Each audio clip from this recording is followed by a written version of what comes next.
Pierce gets off the phone with Nick Aldis, and Danhausen pops up, and he states he debuted to thunderous applause and cheers.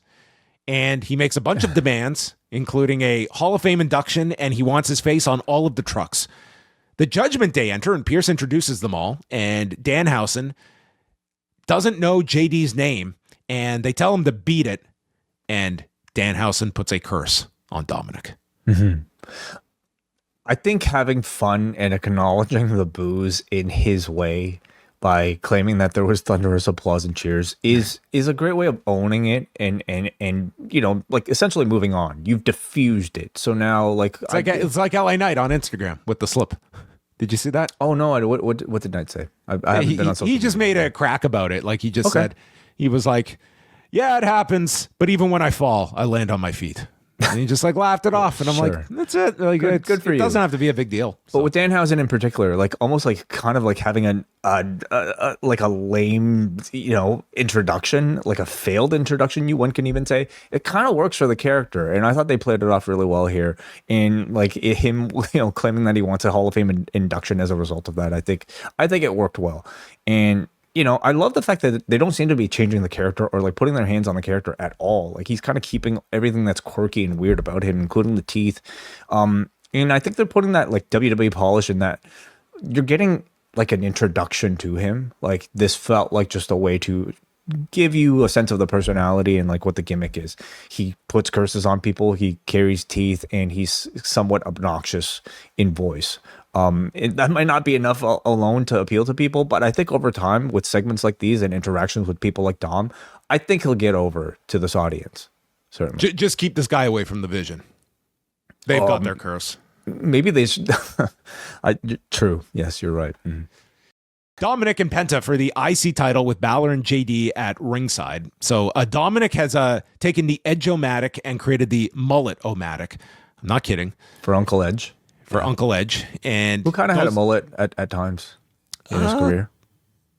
Yeah, I guess he had as much of a mullet as what this is. He had like a Southern Ontario mullet.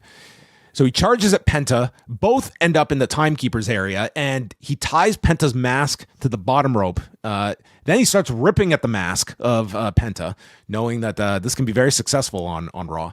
Hits a 619, and then the frog splash gets caught as Penta hits the sacrifice and a Penta driver, which Dom kicks out of, and this crowd reacts big to the near fall. Dom then leads Penta into the corner, nailing his shoulder into the post, and he calls for the bell hammer. And JD runs to get it. Balor stops JD, stating Dominic wanted to do this on his own, and he won't let JD hand the hammer to Dominic, so Penta takes out both with a dive.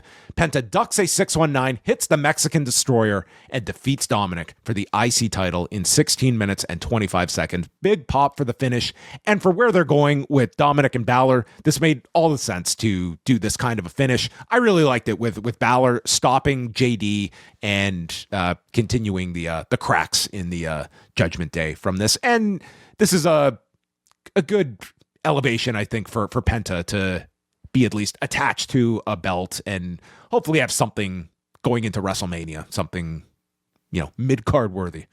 I certainly hope so, yeah. I would have expected, Balor and Dom to go into WrestleMania with the championship, but I don't think it's a feud that needs it, especially if, the breakup of the Judgment Day is the result there. Instead, I really hope Penta goes on like a similar sort of like open challenge-y type of like run. Not to say you have to do an open challenge, but a run where he gets to showcase his abilities in the ring every single week. Like this really is the television championship, right? So certainly I hope he's more active in defending it than Dominic Mysterio was. And I think that really would be a great way to essentially guarantee Penta that airtime, which I think the audience has been clamoring for a while. Can you imagine the plight of you become the Intercontinental Champion on Raw, or you're on SmackDown, not even giving us the instructions on how to order the pay-per-view on ESPN. You're one of the observers being told how to order the pay-per-view on ESPN. I mean, man, there's a big distance between. It pays to be the older brother, I guess. I guess so, man. I guess so. But quite the contrast. The Post Wrestling Cafe is your one-stop shop for all of the coverage that Post Wrestling has to offer. 2 big rewind-aways this month with WWF Insurrection from May of 2002. This UK-only pay-per-view featured the Raw brand going overseas and ending with the infamous plane ride from hell. Then we're going to take a look at AWA's Super Sunday from April of 1983. A new edition of Talk Can Be Yours, plus MCU Later, Book Club, and coverage of UFC 326, TNA Sacrifice, and of course, XL editions of Rewind to Raw, Dynamite, and SmackDown with all the news of the day. Join now at postwrestlingcafe.com.